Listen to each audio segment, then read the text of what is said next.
अस्सलाम वालेकुम, welcome to today's class. मैं हूं आपका टीचर काशिफ और आज है हमारी फ़ोटोशॉप की क्लास नंबर 8। आज की क्लास में हम देखेंगे कुछ सिलेक्शन के मज़ीद तरीके। लास्ट क्लास में हमने कुछ बेसिक से सिलेक्शन के तरीके देखे थे और हमने ये भी जाना था कि सिलेक्शन का मकसद क्या होता है और हम कब करते हैं। आज की क्लास में हम सिलेक्शन के मज़ीद तरीके जानने की कोशिश करेंगे। तो आइए मेरे लैपटॉप की स्क्रीन पर देखते हैं। देखिए, अगर आप यहाँ गौर पर देखें तो आपको यहाँ पर एक छोटा सा एरो नज़र आएगा। जैसे ही हम यहाँ पर राइट क्लिक करते हैं, देखिए मज़ीद आपको कुछ टूल्स दिखाई देंगे। इन तीनों टूल्स के बारे में बात करनी है। एक lasso tool, polygonal lasso tool और तीसरा magnetic lasso tool. First of all हम जानेंगे लासो टूल क्या होता है। जैसे ही मैं यहाँ पर क्लिक करता हूँ, अब ये टूल जो है ना सेलेक्ट हो चुका है। अब ये टूल कब काम करता है, कैसे काम करता है? देखिए, जैसे जब हम चाहते हैं कि हमें एक रफ सी सिलेक्शन चाहिए होती है, तब हम ये टूल यूज़ करते हैं। लेकिन ये जैसे जैसे मैं जिस तरफ भी इसे मूव करता हूँ, उसी तरफ ये सिलेक्शन बनाता चला जाता है। फॉर एग्जांपल मैं ये एरिया सिलेक्शन करना चाह रहा हूँ। देखिए, ये एरिया सिलेक्ट हो चुका है और अगर मैं मज़ीद इसी में सिलेक्शन कुछ ऐड करना चाह रहा हूँ, तो जैसे मैं शिफ्ट प्रेस करता हूँ, देखिए एक प्लस का आइकन आपको नज़र आया होगा। अब जैसे ही मैं ड्रैग करता हूँ और सिलेक्शन बनाता हूँ, तो ये इसी में सिलेक्शन ऐड कर देगा। मज़ीद भी हम सिलेक्शन ऐड कर सकते हैं, मज़ीद भी हम ऐड कर सकते हैं। जब जब हम जितनी जितनी सिलेक्शन चाहें, हम आसानी से ऐड कर सकते हैं। एक और बात, अगर हम चाहें कि सिलेक्शन इसमें हमने कुछ ना कुछ सिलेक्शन रिमूव करनी है, तब हम क्या करेंगे? जैसे ही मैं ऑल्ट प्रेस करता हूं, तो आपको एक नेगेटिव का मैनेज का आइकन नज़र आ रहा होगा। तो जैसे ही अब मैं सिलेक्शन बनाता हूं, तो जितना एरिया शेयर होगा उतना एरिया डिलीट हो जाएगा। देखें, अगर दोबारा मैं ऑल्ट प्रेस करके सिलेक्शन बनाता हूँ, एक और एरिया जो है ना रिमूव हो गया। आप आसानी से इसे समझ सकते हैं। आई होप आपको यहाँ तक समझ में आ गया होगा। नेक्स्ट, अगर आप गौर से देखें, नीचे है हमारा पॉलीगोनल लासो टूल। उससे पहले देखें, अगर ये सिलेक्शन बनी हुई है, मैं कुछ भी चाहूँ, फॉर एग्जांपल मैं कलर फिल करना चाह रहा हूँ, तो हम कलर आसानी से फिल कर सकते हैं इसमें। लेकिन क्योंकि यहाँ पर स्मार्ट लॉक लगा हुआ है और वैसे भी हम जब भी सिलेक्शन बनाते हैं और कलर फिल करते हैं, तो हमें चाहिए कि हम न्यू लेयर बनाएं। देखिए, जैसे ही मैं न्यू लेयर बनाता हूँ और अब मैं कलर फिल करता हूँ, देखिए मैं आसानी से कलर फिल कर सकता हूँ।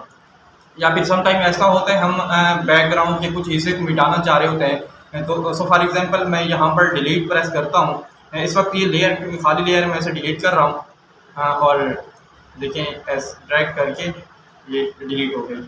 अब अगर मैं डायरेक्टली इसे डिलीट करना चाह रहा हूँ, डिलीट नहीं हो रही, एक एरर दे रहा है। क्यों? क्योंकि इधर मैं पहले भी आपको बता चुका हूँ, यहाँ पर स्मार्ट लॉक लगा हुआ है। जैसे ही मैं इस लेयर को रास्टराइज करता हूँ, अब अगर मैं डिलीट प्रेस करता हूँ, देखिए ये वाला हिस्सा डिलीट हो गया है।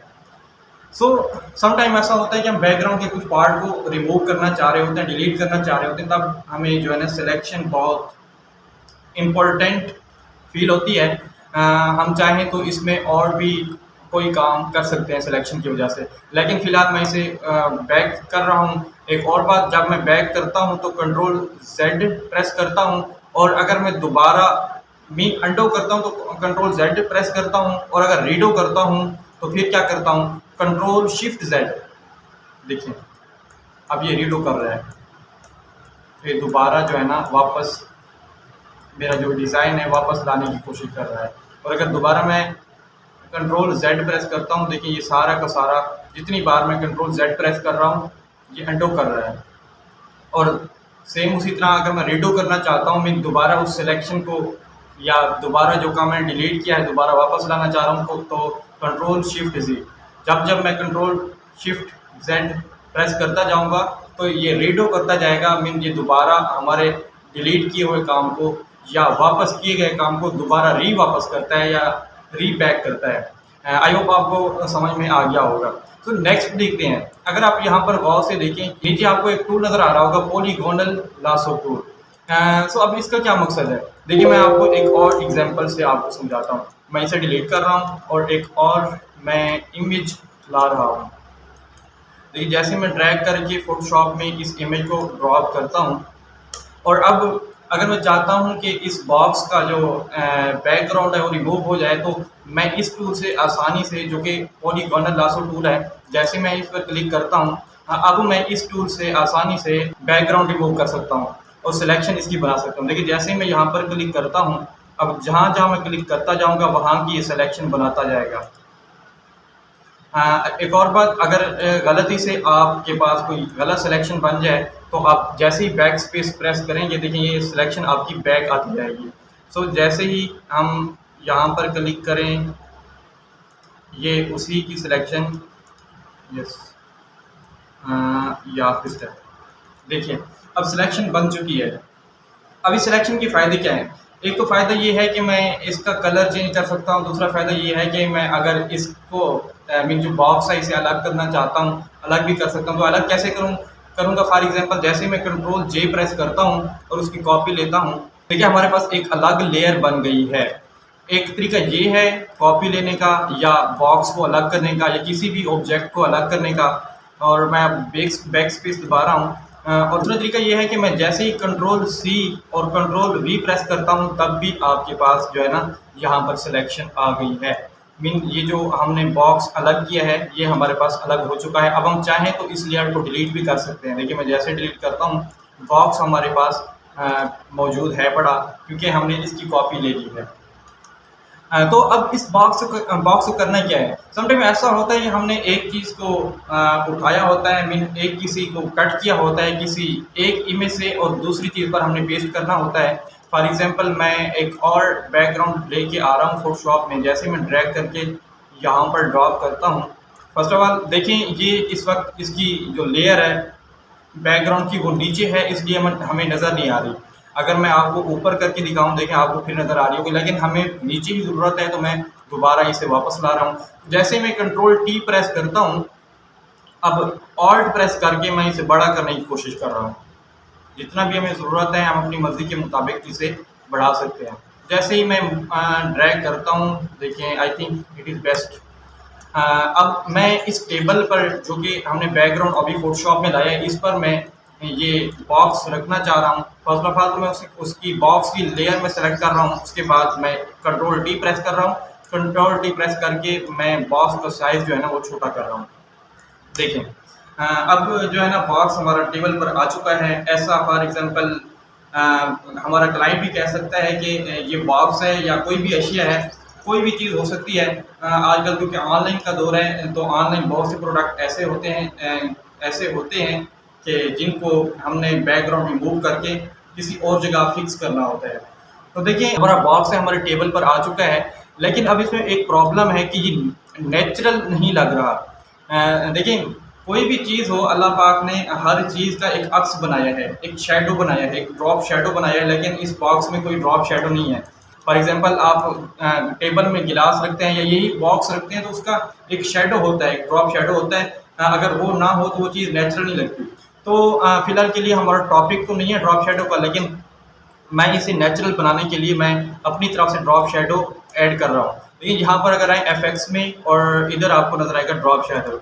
जैसे ही मैं ड्रॉप शैडो पर क्लिक करता हूँ, लेकिन ड्रॉप शैडो हमारी इमेज पर ऐड हो गया है। अब ओके कर दें। ड्रॉप शैडो की मज़ीद डिटेल हम इंशाल्लाह बहुत ज़्यादा डिटेल में बात करेंगे।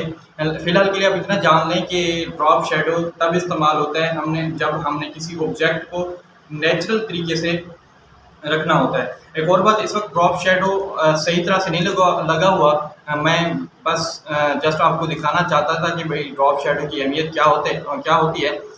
तो ड्रॉप शैडो का मज़ीद डिटेल से इंशाल्लाह किसी और क्लास में बात करेंगे। अब के लिए आप इतना ही ध्यान में रखें कि हम बॉक्स को सिलेक्शन बना के किस तरह अलग करते हैं और किस तरह हम किसी दूसरे बैकग्राउंड पर ला कर रख देते हैं। सो अब हम नेक्स्ट बात करते हैं। देखिए इस वक्त मैं इसे डिलीट कर रहा हूँ, इस बॉक्स को भी डिलीट कर रहा हूँ। अब नीचे अगर आए तो एक और टूल है जिसे हम कहते हैं मैग्नेटिक लासो टूल। जैसे ही मैं यहाँ पर क्लिक करता हूँ, अब ये क्या करता है, ये बेसिकली हमें एक ही जो कलर का एरिया होता है उसकी सिलेक्शन बना के दे देता है। मैं एक मिसाल के लिए एक और इमेज लेके आता हूँ अपने फोटोशॉप में। देखिए जैसे ही मैं ड्रैग करके फोटोशॉप में ड्रॉप करता हूँ और अब मैं इसे ऑल्ट प्रेस करके चारों तरफ बड़ा करने की कोशिश कर रहा हूँ। Yes done. इंटर प्रेस करें। अब देखिए ये जो हमारा मैग्नेटिक लासो टूल है कैसे काम करता है। देखिए इस वक्त आप अगर गौर से देखें तो हमारा जो स्काई का कलर है, जो बिल्डिंग के अलावा बाकी का कलर है, ये मिलता जुलता है, सेम है। तो ये टूल क्या करता है, ये जो सेम कलर है उसे सेलेक्ट करने की कोशिश करता है। लेकिन जैसे ही मैं यहाँ पर क्लिक करता हूँ और इसे मूव करता हूँ, ये ऑटोमेटिकली सिलेक्शन बनाता जा रहा है। देखिए बहुत इंटरेस्टिंग सा टूल है, लेकिन ये उस वक्त काम करता है जब हमारा कलर जो है ना सेम हो। ऑटोमेटिकली ये जो है ना सिलेक्शन बनाता जा रहा है। यस, देखिए अगर मैं ऊपर मूव करता हूँ तब भी ये उसी कलर को सिलेक्ट करने की कोशिश कर रहा है, जो कर रहा होता है जो कि हमने स्टार्टिंग में इसे कमांड दी है। लेकिन अगर मैं दूर भी जाता हूँ ना तब भी ये अच्छी सिलेक्शन बना के दे रहा है। अब देखिए मैं आपको समझाने के लिए इस वक्त सिलेक्शन गलत ही बना रहा हूँ, सही नहीं बना रहा। फॉर एग्ज़ाम्पल ये हमारा स्काई इतना है और हमारा स्काई जो है ना इधर ख़त्म हो रहा है, लेकिन यहाँ पर मैं जैसे ही क्लिक करता हूँ हमारी सिलेक्शन बन गई है। लेकिन यहाँ पर अगर आप गौर से देखें कुछ मसले मसाइल है जो कि हमने दोबारा सेट करने हैं, या मैंने जानबूझकर वैसे ये गलत किया है। मैंने ये वाला बैकग्राउंड का जो एरिया है मीन स्काई है मैंने डिलीट नहीं किया। क्यों नहीं किया अब आपको पता चलेगा। अब बाद वक़्त ऐसा होता है कि पहली सिलेक्शन में हमारी सिलेक्शन सही नहीं होती, मीन पहले जो हम सिलेक्शन पहली बार बनाते हैं सही तरह सिलेक्शन नहीं होती। तब हम क्या करेंगे, हमारे पास ऑप्शन है, हम जो भी टूल सिलेक्शन का यूज़ करना चाहें आसानी से कर सकते हैं। फॉर एग्जांपल मैं यही लासो टूल लेके इसकी सिलेक्शन बढ़ाना चाह रहा हूँ, लेकिन जैसे मैं सिलेक्ट करता हूँ और शिफ्ट की प्रेस करता हूँ, देखिए हमारे पास एक प्लस का जो है ना आइकन नज़र आ रहा होगा जो कह रहा है कि भी आप मज़ीद सिलेक्शन ऐड कर सकते हैं। तो देखिए फर्स्ट ऑफ ऑल तो मैं इस एरिया को ऐड कर रहा हूँ क्योंकि हमने पहले ये ऐड नहीं किया। तो कैसे करेंगे, जैसे ही हम सिलेक्शन में इसे ऐड करते हैं और सिलेक्शन बनाते हैं, देखिए ये एरिया हमारा ऐड हो चुका है। यहाँ पर अगर आप गौर से देखें यहाँ पर भी एक मसला है छोटा सा, इस यहाँ पर भी सिलेक्शन नहीं बनी, तो हम शिफ्ट की प्रेस करके हम दोबारा से अपनी सिलेक्शन बना सकते हैं। देखिए ये भी सिलेक्शन ऐड हो चुकी है। अब हमने यहाँ भी सिलेक्शन ऐड करनी है। देखिए जैसे ही मैं शिफ्ट की प्रेस करता हूँ और दोबारा ये वाला एरिया सेलेक्ट करता हूँ, यहाँ की सिलेक्शन भी ऐड हो चुकी है। यहाँ एक मसला बाकी है, यहाँ दोबारा ऐड करते हैं। और फॉर एग्जांपल अगर आप चाहते हैं भाई कुछ एरिया हमारी सिलेक्शन में नहीं होना चाहिए, तो जैसे हम ऑल्ट की प्रेस करते हैं देखिए नेगेटिव साइन आ गया है। अब अगर हम सिलेक्शन बनाते हैं तो ये एरिया हमारी सिलेक्शन में से माइनस हो जाएगा, लेकिन हम ऐसा नहीं चाह रहे हैं। मैं कंट्रोल जेड प्रेस कर रहा हूँ, अब ये एरिया भी हमने अपनी सिलेक्शन में ऐड करना है। तो जैसे ही मैं शिफ्ट की प्रेस करता हूँ अब मैं आसानी से जो है ना सिलेक्शन बना सकता हूँ और हमारा ये एरिया भी सिलेक्शन में आ चुका है। अब हम एक इंटरेस्टिंग सी चीज़ और इंटरेस्टिंग सा डिज़ाइन पैदा करना चाह रहे हैं। देखिए मैं इस वक्त क्या क्या कर सकता हूँ। अब जैसे ही मैं ऑल्ट बैक स्पेस प्रेस करता हूँ, कलर फिल करना चाह रहा हूँ, कलर फिल नहीं हो रहा। क्यों? क्योंकि इस वक्त ये जो हमारी लेयर है लॉक है। हम पहले रास्टराइज लेयर करेंगे। अब अगर मैं कलर फिल करना चाह रहा हूँ तो आसानी से कलर फिल कर रहा हूँ, लेकिन हम यहाँ कलर फिल नहीं करना चाह रहे हैं। मैं आपको एग्जांपल दे रहा था कि भाई हम कलर फिल कर सकते हैं। मैं इसे बैक कर रहा हूँ दोबारा। मैं इसे डिलीट, जैसे ही डिलीट की प्रेस करता हूँ देखें अब इस बैकग्राउंड रिमूव हो चुका है। या फिर अगर मैं चाहूँ जो हमारा सिलेक्टेड एरिया है मैं इसको इन्वर्स कर दूँ, मीन जो सिलेक्टेड एरिया है इसे इन्वर्स करने के बाद ये एरिया इनएक्टिव हो जाएगा और जो इनएक्टिव है वो एक्टिव हो जाएगा। इस वक्त हमारे पास इनएक्टिव एरिया ये बिल्डिंग है और एक्टिव एरिया जहाँ पर सिलेक्शन बनी हुई है जो हमारा स्काई है, जो बैकग्राउंड है ये हमारा एक्टिव एरिया है। मैं जैसे ही कंट्रोल शिफ्ट आई प्रेस करता हूँ अब हमारी सिलेक्शन इन्वर्स हो चुकी है। अगर अब मैं चाहूँ कंट्रोल जे प्रेस करूँ, इसकी कॉपी लेना चाहूँ तो कंट्रोल जे प्रेस करता हूँ, देखें इसकी कॉपी आ गई है। अगर मैं नीचे वाली लेयर की आंख बंद करता हूँ देखें अब ये लेयर जो है ना अलग हो चुकी है। देखिए इसका सिलेक्शन का एक मकसद ये भी होता है। लेकिन मैं आपको एक और मिसाल देना चाह रहा हूँ। देखिए इस वक्त जो हमने सिलेक्शन बनाई थी मैं कंट्रोल जेड करके पीछे जा रहा हूँ और मैं दोबारा इस वक्त अब एक्टिव एरिया ये हो चुका है क्योंकि हमने इन्वर्स किया था ना कंट्रोल शिफ्ट आई से, लेकिन मैं दोबारा इन्वर्स कर रहा हूँ कंट्रोल शिफ्ट आई से। मैं चाह रहा हूँ हमारा बैकग्राउंड खत्म हो जाए। मैं जैसे ही डिलीट की प्रेस करता हूँ देखिए ये हमारा जो बैकग्राउंड है वो रिमूव हो चुका है। अब मैं जैसे ही कंट्रोल डी प्रेस करता हूँ हमारी सिलेक्शन भी रिमूव हो चुकी है। अब करना क्या है, देखिए समटाइम ऐसा होता है हमने किसी बिल्डिंग का बैकग्राउंड चेंज करना होता है, तब हम क्या करते हैं या तो हम उसी बैकग्राउंड को रिमूव कर देते हैं, डिलीट कर देते हैं, या फिर हम बिल्डिंग को अलग करके हम किसी और बैकग्राउंड पर ले जाते हैं। दोनों तरीके आप इस्तेमाल कर सकते हैं, जो तरीका आपको अच्छा लगे आप दोनों में से कोई तरीका भी यूज़ कर सकते हैं। मैंने इस वक्त बैकग्राउंड रिमूव कर दिया और मैं एक और न्यू बैकग्राउंड को यहाँ पर लाना चाह रहा हूँ। देखिए मैं फॉर एग्जांपल ये बैकग्राउंड इधर लाना चाह रहा हूँ। वो हमारा जो स्काई था वो सिंपल स्काई था। फर्स्ट ऑफ ऑल मैं इसकी जो लेयर है उससे नीचे करना चाह रहा हूँ। बैकग्राउंड ज़ाहिर है वो हमेशा नीचे ही होता है। जैसे ही मैं इसे ड्रैग करके नीचे लाता हूँ और मैं एक और काम कर रहा हूँ, इसे थोड़ा जूम बड़ा कर रहा हूँ क्योंकि यहाँ साइडों से कुछ जगहें बची हुई हैं, यहाँ भी हमने फिल करने में ऑल्ट प्रेस करके जो है ना इस बैकग्राउंड को बड़ा कर रहा हूँ। Yes, I think this is perfect. Now देखिए एक मज़ेदार सा एक बैकग्राउंड हमारा बन गया है। एक बिल्डिंग का जो सिंपल बैकग्राउंड था वो रिमूव हो चुका है और हमारा एक मज़ेदार सा बैकग्राउंड बन चुका है। अगर आप चाहें तो आप मज़ीद इस बैकग्राउंड को खूबसूरत सा बना सकते हैं, चेंजिंग वगैरह कर सकते हैं। देखिए अगर आप इस लेयर पर क्लिक करें जो हमारी बिल्डिंग वाली लेयर है, यहाँ पर अगर आप गौर से देखें एक छोटी सी आपको पट्टी नज़र आ रही होगी। देखिए मैं अगर इसे डिलीट करता हूँ तो आपको शायद फ़र्क महसूस हो। देखिए यहाँ पर कोने पर एक छोटा सा हमारा जो सिलेक्शन ठीक नहीं बन पाई थी। तो देखिए यहाँ पर एक छोटा सा निशान नज़र आ रहा है आपको, जो कि इस बिल्डिंग का हिस्सा है। लेकिन डोंट वरी, अगर हम इसे ख़त्म करना चाहें तो अभी भी ख़त्म कर सकते हैं। फॉर एग्जांपल मैं इसे इस टूल से सेलेक्ट करके जो है ना डिलीट करना चाह रहा हूँ। सॉरी, ये लासो टूल, हम इसकी सिलेक्शन बनाएंगे और फिर डिलीट प्रेस कर देंगे। देखिए ये हमारा हिस्सा रिमूव हो चुका है। अब आई थिंक अब अच्छा बन चुका है। आप अपनी मर्ज़ी से इसे जब चाहें जो हिस्सा काटना चाहें, कलर चेंज करना चाहें, जो चाहें कर सकते हैं। अच्छा, हम मज़ीद इसे खूबसूरत बना सकते हैं। कैसे? अगर मैं इसकी ओपेसिटी जो बैकग्राउंड लेयर है, फर्स्ट ऑफ ऑल मैं तो उसे सिलेक्ट कर रहा हूँ। उसके बाद अगर मैं इसकी ओपेसिटी कम करता हूँ तो देखिए जैसे जैसे मैं ओपेसिटी इसकी कम कर रहा हूँ तो एक ख़ास सा इफ़ेक्ट आना शुरू हो गया है।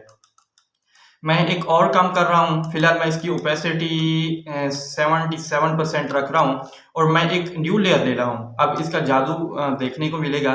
देखिए जैसे ही मैं न्यू लेयर लेता हूँ और इसे नीचे ले आता हूँ, हमारी जो बैकग्राउंड लेयर है, मीन स्काई वाली लेयर है जो हम न्यू लेके आए हैं, इसे नीचे लेके आता हूँ। अब मैं इसका कलर फिल कर रहा हूँ। आप जो भी कलर फिल करना चाहें कर सकते हैं। मैं एक और कलर ला रहा हूँ, यहाँ पर फॉर एग्जांपल मैं ये ब्लू लेके आ रहा हूँ। अब मैं जो भी कलर फिल करता जा रहा हूँ, देखें उसके मुताबिक जो है ना हमें बड़े खूबसूरत से प्यारे प्यारे इफ़ेक्ट महसूस हो रहे हैं। अब ये ऐसा क्यों हो रहा है? क्योंकि हमने जो स्काई की लेयर है हमने इसकी ओपेसिटी कम की हुई है। अगर मैं इसकी ओपेसिटी फुल कर दूं तब जो है ना मैं जो भी कलर इस बैकग्राउंड में जो हमने अभी न्यू लेयर लेके बनाया है, मैं जो भी कलर फिल करूँ कोई असर नहीं हो रहा होगा। क्यों? क्योंकि हमारी ओपेसिटी फुल है। ओपेसिटी का फ़ायदा भी यही होता है, तब होता है जब हम उसकी जो ओपेसिटी है वो कम कर देते हैं। मैं पहले भी आपको ओपेसिटी के बारे में बता चुका हूँ। ओपेसिटी किसी भी डिज़ाइन को धीमा धीमा हल्का हल्का करना शुरू कर देती है जब हम इसकी वैल्यू कम करते हैं। तो और जब हम इसकी वैल्यू बढ़ाते जाते हैं तो वो उसकी फुल शक्ल को ज़ाहिर करना शुरू कर देती है। देखिए जैसे ही मैं ओपेसिटी कम करता हूँ, देखें ये जो हमारी सिलेक्टेड एरिया है, सॉरी मैं इस लेयर को सिलेक्ट कर रहा हूँ, स्काई वाली एरिया। इस वक्त इसकी ओपेसिटी 100% है। मैं जैसे ही कम कर रहा हूँ, देखें ये लेयर जो है मिटती जा रही है और जो नीचे वाली लेयर है उससे शो करना शुरू कर दे रही है। क्योंकि ये लेयर मिटती जा रही है, ज़ाहिर है नीचे वाली जो लेयर है फिर वही बाकी रहेगी।